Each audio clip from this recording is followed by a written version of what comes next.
entonces acá, como les decía, digamos, un poco estamos representando lo que es al CIMA y la idea es contarles todo lo más interesante, digamos, del tema de tormentas.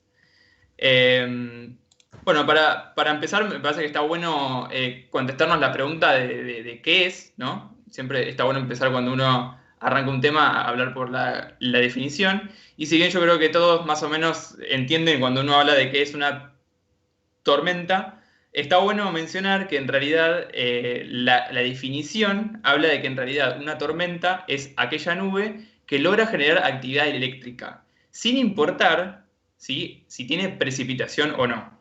Es decir, que cualquier nube que tenga truenos, por ejemplo, ya se considera tormenta. Incluso puede pasar que haya un chaparrón muy intenso que genere a una inundación local y que no sea, digamos, no entre en la definición de tormenta. Así que bueno, eso desde el vamos creo que está bueno aclararlo. Y bueno, normalmente una tormenta, digamos, como fenómeno individual, no dura más de media hora, ¿sí? En algunas ocasiones, que después vamos a ver cuándo puede ser, puede alcanzar, sí, una hora o 2 horas como máximo, como algo excepcional. Así que es un fenómeno súper local y que además afecta a, digamos, muy localmente.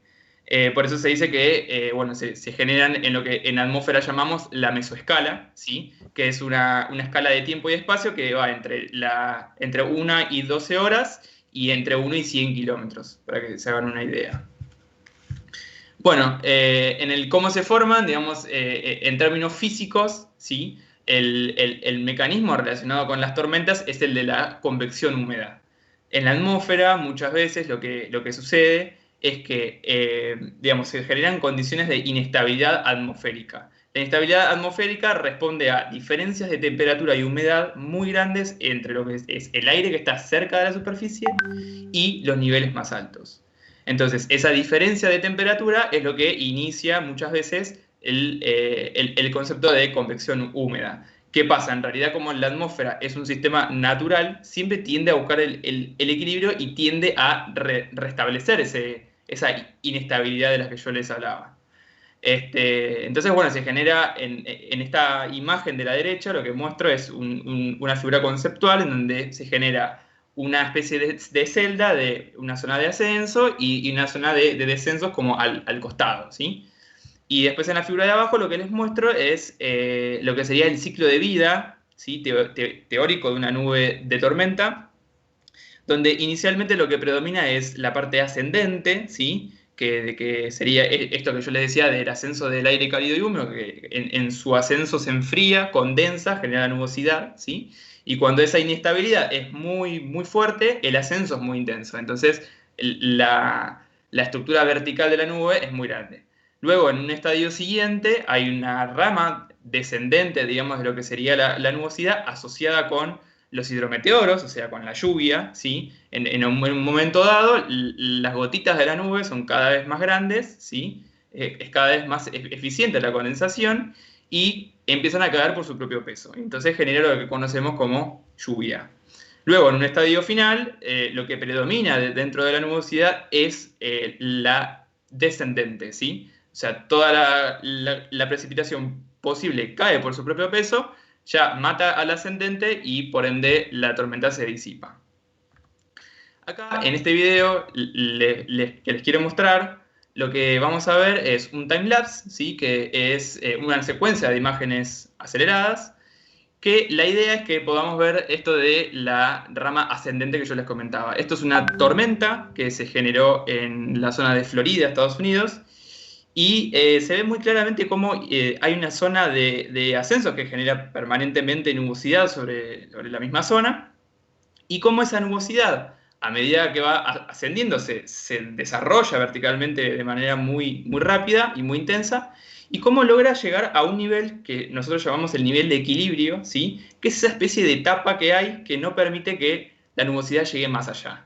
Esa tapa es lo que se conoce en meteorología como la tropopausa, ¿sí? Que es justamente el límite hasta el cual pueden llegar todos los fenómenos meteorológicos y que responde en realidad a que la estructura vertical, se llama, la variación de temperatura que hay a partir de la tropopausa cambia. Digamos, desde el nivel del suelo hasta la tropopausa, la temperatura disminuye con la altura, ¿sí? Y a partir de ese nivel comienza a aumentar. Entonces, ese cambio, ese gradiente invertido de temperatura genera este efecto de etapa. O sea que en realidad no es que la nubosidad puede crecer indefinidamente, sino que tiene esa barrera física. Bueno, lo siguiente que está bueno que hablemos, me parece, es el tema de la clasificación. En realidad hay un montón de tipos de tormentas distintas, ¿sí? Y bueno, en nuestro caso, como vimos en latitudes medias, bueno, las tormentas que se forman dentro de nuestra región tienen características particulares y dependen básicamente de cómo esta parte ascendente que yo les comentaba interactúa con la cortante del viento. La cortante del viento es cómo cambia la dirección y la intensidad del viento con la altura. Y entonces, de esa manera, podemos discriminar o clasificar a tipos de tormenta en tres grandes grupos. Por un lado, tendríamos las celdas ordinarias, ¿sí? Que en latitudes medias son las más infrecuentes, en realidad son más comunes en el trópico, donde el viento con la altura es casi nulo, ¿sí? Lo que genera que en realidad la tormenta dure muy, muy poco, porque la ascendente y luego la descendente permanecen casi en el mismo lugar. Entonces, es un fenómeno súper local, puede ser algo intenso, pero en general no tiene asociado ningún tipo de fenómeno severo como granizo o vientos fuertes, ¿sí? Suelen ser lo que se conoce como tormentas aisladas, ¿sí? Que es algo muy típico en la zona del trópico. Después tenemos las tormentas multicelulares, que estas son las más frecuentes, ¿sí? en nuestra región, especialmente en nuestro país. Acá lo que les muestro en la foto de la derecha es un ejemplo de lo que es una línea de inestabilidad que se dio en la ciudad de Mar del Plata, ¿sí? Hace un tiempo. Y más allá de lo apocalíptico de la imagen, digamos, se las muestro para que veamos que en realidad tiene una estructura muy clara en la que en la parte, digamos, por delante de la tormenta hay una nube que nosotros llamamos frente de ráfagas, ¿sí? Que es una nube en forma de rodillo, ¿sí? O arcus le llaman también, que tiene asociado justamente la zona de ráfagas de viento más intensas en superficie. Y luego por detrás tiene toda la zona de precipitación. Esto se ve muy claramente a través de las imágenes de radar, ¿sí? Esto que les muestro es un ejemplo de una línea de inestabilidad vista a través del radar que está ubicado en Ezeiza, ¿sí? Donde podemos ver que las tormentas se organizan y generan esta línea, ¿sí? Las ráfagas de viento más intensas están por delante de la línea y luego las precipitaciones, que está asociado a colores, ¿sí? Cuanto más oscuro es el color, más intensa es la precipitación, así estimada por el radar. Y bueno, entonces, digamos, esto lo que tiene es que puede tener asociados fenómenos severos, como vientos muy fuertes, granizo, incluso algún tornado local, aunque no es lo más común. Y bueno, y se puede visualizar también a través de las imágenes de satélite. En realidad, el satélite, lo que nos informa en este caso es otra cantidad. Acá estamos hablando de que cada color responde a una temperatura, ¿sí? Temperatura del tope de la nube en este caso, asociado a que cuanto más fría está la nube, más alto, ¿sí? Llegó el desarrollo de la nube de tormenta y por eso se estima que la precipitación es más intensa. Así que bueno, son informaciones complementarias, pero que ambas nos sirven muchísimo para poder hacer un pronóstico inmediato de estos fenómenos. Y por último tenemos las superceldas, que los fanáticos de las tormentas sabrán, digamos, que Estados Unidos es el principal productor de superceldas, y a su vez las superceldas son un tipo de tormentas que en general son las que están más asociadas a la generación de tornados.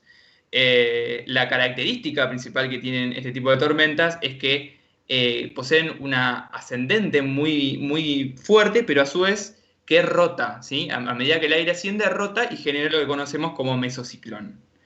En esta foto que les muestro, esto es un ejemplo de Estados Unidos, y abajo hay, a la derecha un dibujito.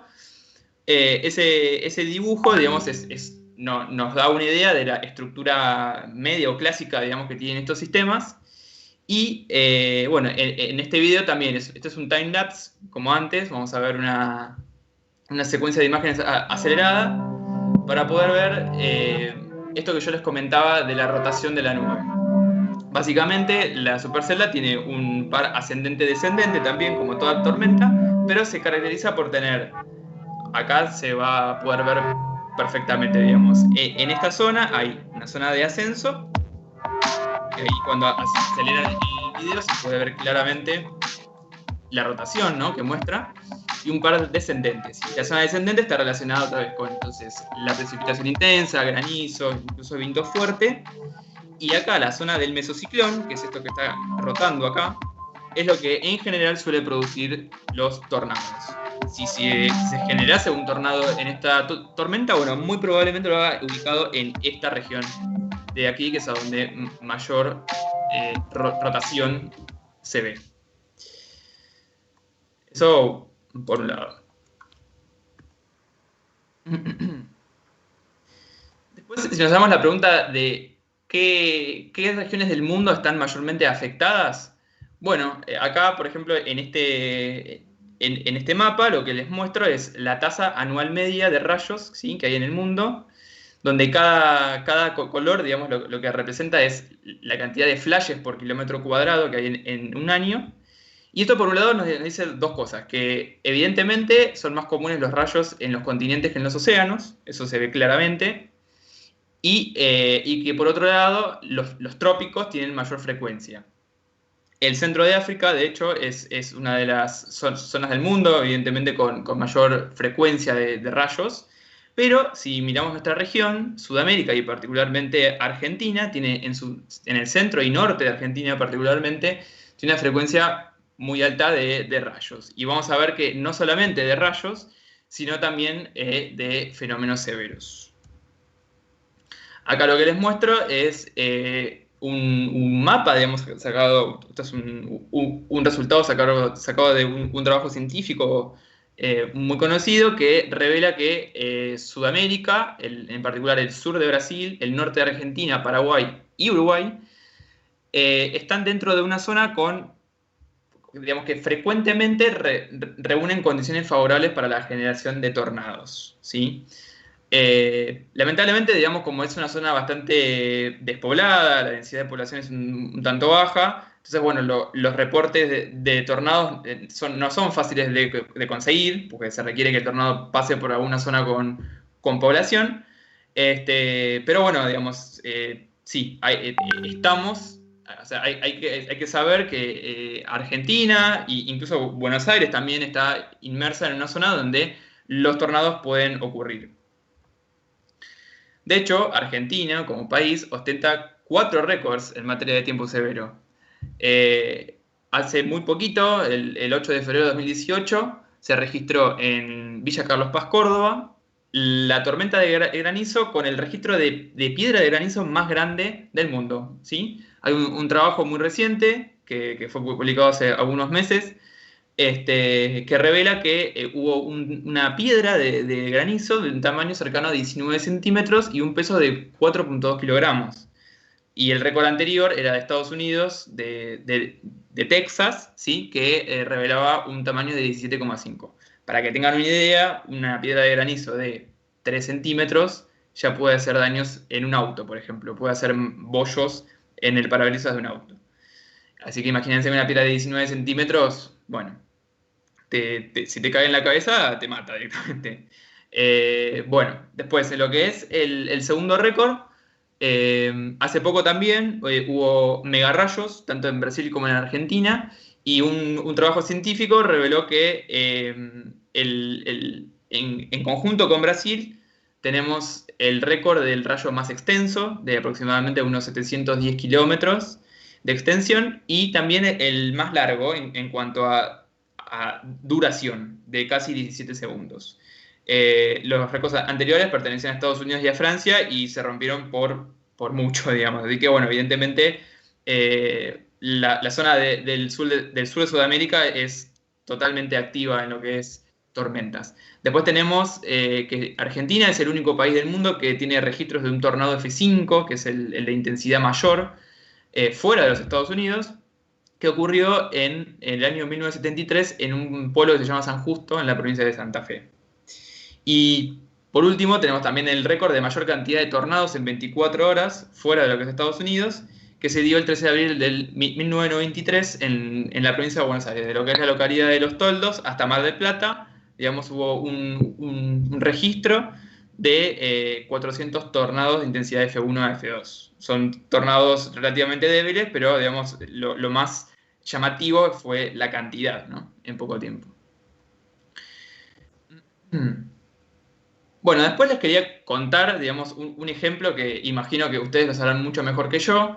Hace unos pocos años, el 2 de diciembre de 2013, cerca de las 16 horas, se dio una de las tormentas más fuertes de los últimos años en Chivilcoy, ¿sí? Esto que les muestro son imágenes que pude recopilar de los diarios locales, donde muestran obviamente los daños que produjo la tormenta, tanto en la zona del centro como bueno, en los aledaños. Y bueno, me interesaba mostrarles un poquito de qué se trató, porque la verdad que tuvo tanto impacto y generó tantas complicaciones que creo que estaba bueno mencionar un poco el caso. Cuando vamos a los datos, digamos, encontramos que el aeródromo de Chivilcoy registró una ráfaga de 143 kilómetros por hora antes de ser destruido, ¿sí?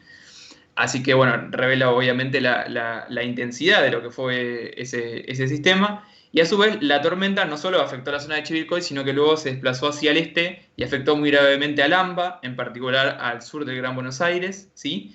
En donde hubo reportes de ráfagas, por ejemplo, de la zona de Aeroparque, de 94 kilómetros por hora, en Morón también una ráfaga de 100, en La Plata de 87, en Saavedra lo mismo, y en una estación meteorológica automática de Quilmes se registró la ráfaga más intensa con este sistema de 153 kilómetros por hora. Donde, bueno, nada, habla de, obviamente, una intensidad más que considerable que generó los daños que estamos viendo en la foto de la derecha, que responden a Lomas de Zamora, Banfield y localidades del sur de Gran Buenos Aires. Así que, bueno, nada. Con esa información y a su vez con los datos que pudimos sacar de las imágenes de radar de ese día, bueno, es interesante poder saber, digamos, si se trató, por ejemplo, de un tornado o de qué tipo de fenómeno fue. Y bueno, mirando las imágenes de radar, podemos ver que en la imagen de la izquierda, lo que les muestro otra vez es la variable reflectividad, que es esto que yo les hablaba antes. Cada colorcito corresponde a una intensidad de precipitación. Acá está la localidad de Chivilcoy, o sea que esto es el momento previo a la llegada de la tormenta. Y realmente, digamos, no fue la característica principal de la tormenta la lluvia, para nada. De hecho, no se ven, digamos, grandes intensidades de reflectividad. Sin embargo, la estrella fue el viento, ¿sí? Y eso es lo que se ve en la imagen de la derecha. Esto corresponde al Doppler, ¿sí? Que es la herramienta que tenemos para medir la intensidad del viento a través del radar. Esto fue, digamos, medido con el radar de Seiza, posteriormente a que la tormenta haya afectado a Chivilcoy. Y se ven ráfagas de viento claramente por encima de los 100 kilómetros, ¿sí? por delante de por todo el sector de la tormenta. Entonces, bueno, digamos, Chivilcoy registró daños muy, muy severos, a unas zonas más afectadas que otras, como suele pasar, pero realmente fueron daños bastante generalizados. Incluso, bueno, como les comentaba, en el sur de Gran Buenos Aires también hubo muchísimos daños. Y, digamos, en función de cómo fue la disposición de los daños y que todos los reportes fueron de dirección preponderantemente oeste del viento, bueno, esto habla, y además mirando las imágenes de radar, habla de que en realidad es más probable que se haya tratado de una línea de inestabilidad severa más que de un tornado, ¿sí? Los tornados tienen otro tipo de daños, en el radar tienen una estructura, la supercelda, digamos, se puede ver de una manera distinta, así que seguramente estuvo más asociado a lo que les comentaba de las líneas de inestabilidad. Pero bueno, independientemente de eso, digamos, es anecdótico, al fin y al cabo, la realidad es que la tormenta generó muchísimas complicaciones. Después la siguiente pregunta, el siguiente paso es decir, bueno, ¿se pueden predecir? Porque ya vemos el impacto que tienen. Bueno, lamentablemente las tormentas es de los fenómenos meteorológicos más difíciles de predecir. Digamos, con los avances tecnológicos y con todos los avances que se vienen haciendo en los últimos años, se ha conseguido poder pronosticar con antelación, digamos 24 o 48 horas, cuáles serían digamos, las condiciones ambientales, las condiciones que se pueden generar en la atmósfera para que pueda haber tiempo severo. Eso sí, se puede pronosticar, pero se puede, digamos, marcar zonas bastante extensas, lo que sería, no sé, por ejemplo, yo puedo saber de acá a 24 o 48 horas que el norte de la provincia de Buenos Aires, el sur de Santa Fe, el sur de Entre Ríos puede llegar a tener tiempo severo, pero no tengo, bajo ningún punto de vista, puedo saber si Chivilcoy va a ser afectada, pero Junín no, o si Capital digamos, va a ser afectada también o no. Con 24 horas o 48 horas no se puede, ni acá ni en ningún lugar del mundo, por el momento, ¿sí? Entonces, bueno, las herramientas que tenemos para poder determinar eso es a través de los radares y satélites meteorológicos. Lo que se hace es un pronóstico que nosotros denominamos nowcasting, ¿sí? Que es un pronóstico a muy corto plazo y que lo que hace es determinar en función de la dirección de propagación de la tormenta qué zonas van a ser afectadas en el muy corto plazo, 2 a 3 horas. De hecho, el Servicio Meteorológico Nacional tiene un servicio que se llaman avisos a muy corto plazo, que calculo que alguno lo conocerá, y que marca, esto es lo que muestro en la figura, de hecho, digamos, se marca un polígono en función de la dirección de la tormenta que ya se formó y que ya está avanzando hacia un cierto lugar, y entonces se manda un aviso para las localidades que podrían llegar a ser afectadas por ese sistema en el muy corto plazo. Y en esto es en lo que se está trabajando. En realidad, la idea es que estos avisos se vayan perfeccionando con el tiempo, ¿sí? Sean cada vez más exactos y la idea es tratar de disminuir las falsas alarmas. Bueno, entonces me parece importante en ese sentido hablar de los avances que se vienen haciendo en materia de predicción de tormentas, especialmente en nuestro país. Entonces, bueno, por un lado tenemos la pata científica, ¿sí? Hola, ¿se me escucha? Ah, ok, perdón.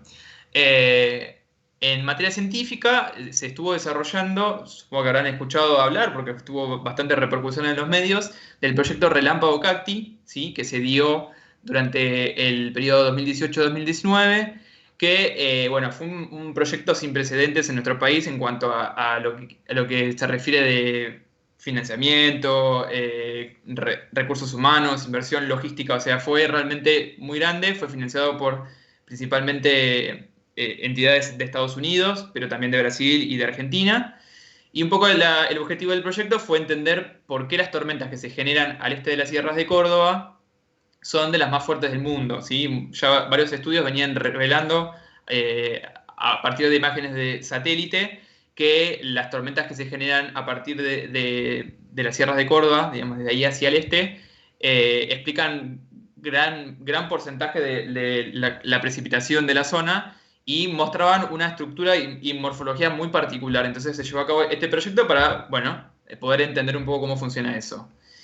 ¿Quiénes participaron? Bueno, esto que les comentaba, digamos, muchísimas universidades, entidades y centros de investigación del mundo.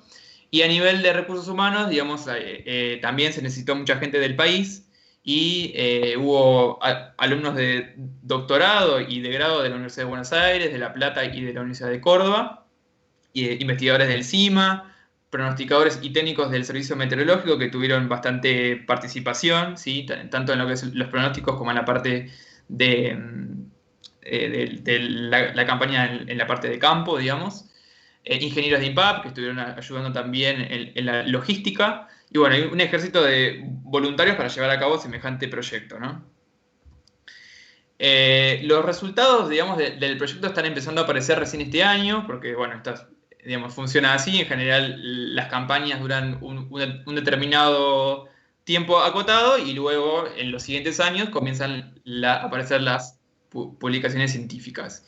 Y bueno, durante este año ya van apareciendo algunos trabajos y yo acá les muestro más o menos un resumen de los resultados que fueron revelando y que nos hablan de que, bueno, efectivamente las sierras de Córdoba generan condiciones específicas que le dan a las tormentas que se generan ahí características que son propias del lugar y que no se parecen a las que se generan en las planicies de Estados Unidos, por ejemplo.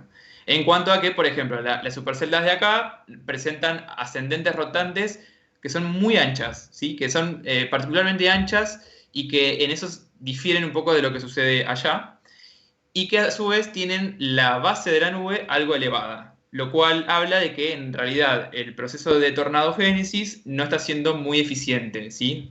Esto quiere decir, digamos, llevándolo al plano, es que hay mucha más probabilidad de que se generen granizo grande que tornados en la zona de Córdoba.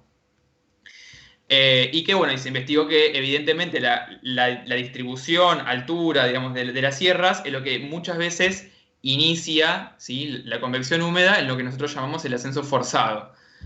Tienen una gran incidencia, digamos, la sierra en lo que es las tormentas de la zona.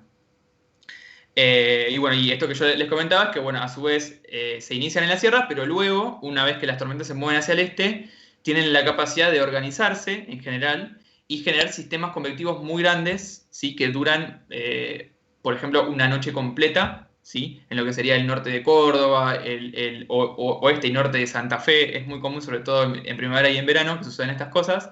Y bueno, y estos estudios lo demuestran, digamos. A nivel operativo, digamos, si pasamos a lo que sería el servicio meteorológico, por ejemplo, lo que se viene haciendo en los últimos años es poner en práctica el Sistema Nacional de Radares Meteorológicos, o SINARAME, que es un proyecto que en realidad llevan a cabo el INVAP en conjunto con el Servicio Meteorológico y el INTA, que es el Instituto de Tecnología Agropecuaria. Lo que se quiere hacer es lo que llamamos la radarización del país. La idea es que cada vez más superficie de nuestro país pueda ser alcanzada por radares meteorológicos para justamente poder mejorar esto que yo les comentaba de los avisos a muy corto plazo. Esto que yo les muestro acá en la imagen de la derecha es lo que el servicio meteorológico muestra en su página web, que es el mosaico, ¿sí? Y ahí podemos ver la cantidad de radares que están funcionando hoy en nuestro país, que son algo así como 12, ¿sí? Y que, como ven, la distribución, que está bastante centrada en lo que es justamente el centro y el noreste de Argentina, tiene que ver básicamente con esto que hablábamos de la frecuencia de tormentas que hay en toda esa zona. En color rojo, particularmente, les marco el radar de Pergamino, del INTA, que es el que alcanza perfectamente la zona de Chivilcoy. Así que, bueno, un poco es eso lo que les quería comentar. Y bueno, si tienen alguna pregunta, aquí andaré. Tengo alguna que otra pregunta. Sí, bueno, Franco, muy interesante tu charla. Estamos con algún tema de salida, con velocidad de salida medio baja, entonces hubo algunos microcortes. De todas maneras, estoy grabando todo, así es que tu charla va a quedar de todas maneras subida Ok. al parque. Eso podría ser un indicio de que no hay muchas preguntas todavía, pero yo tengo alguna pregunta también para hacer. Vos estabas hablando hace un ratito del fenómeno de ascenso forzado que genera ese granizo en la zona de Córdoba y demás. Hay una Ujú. situación análoga en Mendoza, que también hay, bueno, sierras grandes, porque yo he visto refugios antigranizo en las rutas de Mendoza, no tanto en Córdoba, pero en Mendoza periódicamente hay un techito para que te metas ahí si es que te agarra una granizada. Entonces me imagino Exacto, exacto. que se da la misma cosa. Excelente pregunta. Sí, de hecho me olvidé decir que el proyecto Relámpago abarcó también a la zona de Mendoza. Hubo en algún periodo de la investigación se hicieron mediciones en Mendoza por esta razón que comentás. Es una región súper activa, sobre todo en granizo. Mendoza, de hecho, es de las provincias de Argentina que más historia tiene en lo que es más ha trabajado para poder luchar contra lo que es sí, los efectos que el granizo tiene sobre las viñas, los viñedos. Y sí, es súper activo en esa zona. En general, digamos, las zonas de montaña, la cordillera, tanto de los Andes como bueno, a nivel mundial también, son propensas, o sea, que generan esto que nosotros decimos ascenso forzado, ¿sí? En particular, lo que pasa con Córdoba es una combinación de factores que está dado un poco por la cordillera de los Andes y un poco también por la distribución y altura de la Sierra de Córdoba, que hace que determinados ingredientes, por llamarlo de alguna manera, de la atmósfera se concentren en ese lugar. Entonces, particularmente las tormentas de ahí tienen no solo una intensidad muy particular, sino una estructura que no se da en el resto del país. Pero sí, Mendoza, San Juan, incluso el norte, el NOA en verano, Salta, Jujuy, también tienen, digamos, actividad de tormentas bastante importante. Sí, sí. Armando. Sí, yo lo que te quería preguntar tiene que ver con la actividad eléctrica característica, porque para que sea una tormenta partimos de la base de que hay una actividad eléctrica asociada. Sin embargo, bueno, hay fenómenos que ocurren por sobre la nube que de alguna manera han sido estudiados en los últimos años y no se tenía tanto conocimiento hace, no sé, 3 o 4 décadas cuando a mí me tocó estudiar. Y me gustaría saber qué se está haciendo. Le llaman espectro rojo, sprite, o algo por el estilo, a la electricidad por sobre la parte Sí. superior de la nube.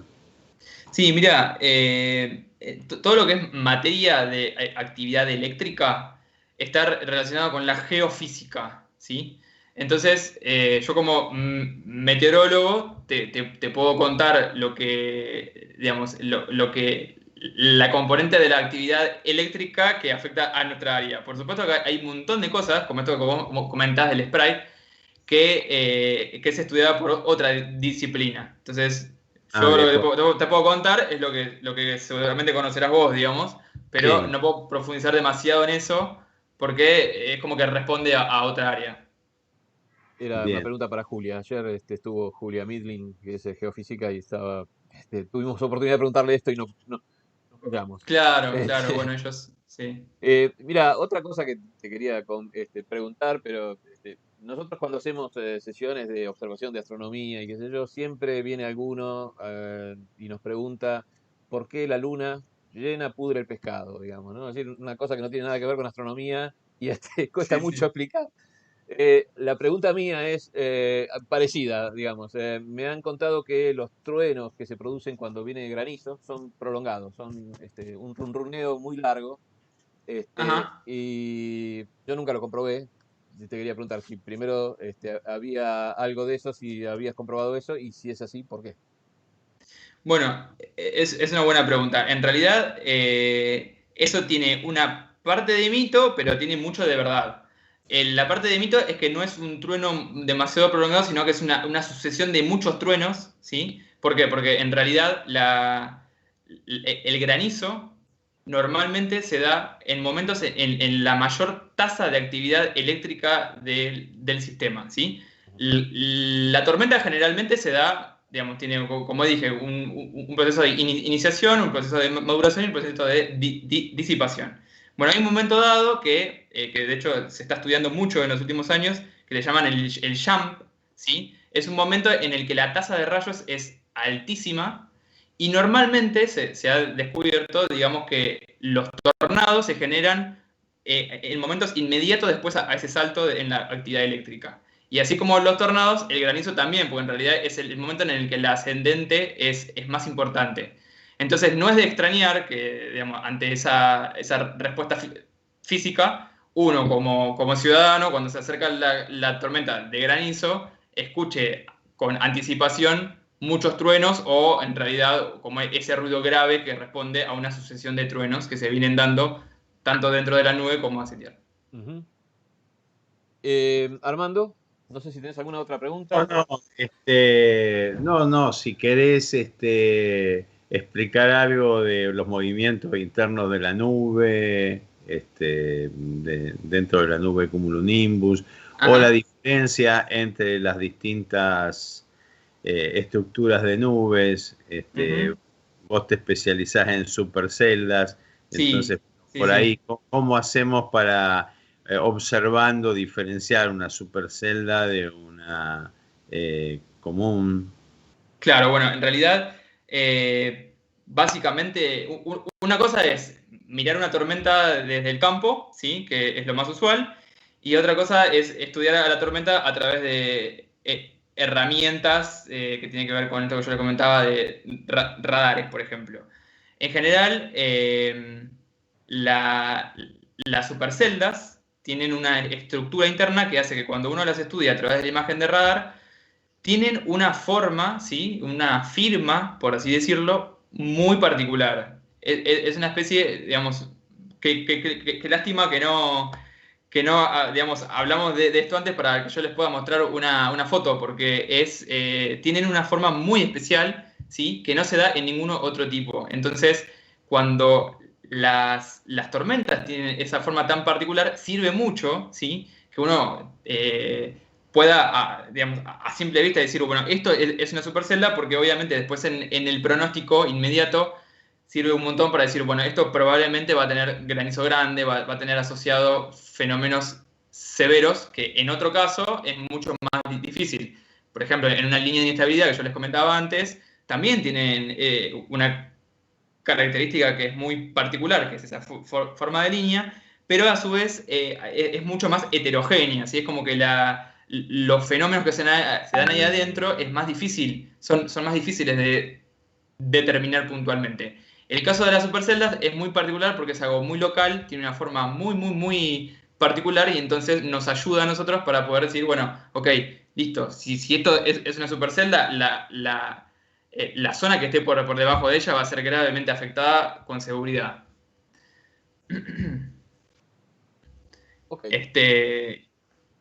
Sí. No sé, perdón, ya estamos sobre la hora en que debería estar entrando el siguiente expositor, así es que cualquier pregunta que surja te la vamos a estar haciendo seguramente por el correo y lo que te quería comentar es que vamos a estar subiendo el video de esta exposición a la página del Ujú. parque junto con los recursos que vos nos pasaste y si hay alguna pregunta adicional te la vamos a estar haciendo llegar seguramente en la semana entrante, digamos. Bueno, Por lo buenísimo. pronto, Gracias. te agradecemos tu tiempo y la verdad es que la charla estuvo No, por buenísima. favor.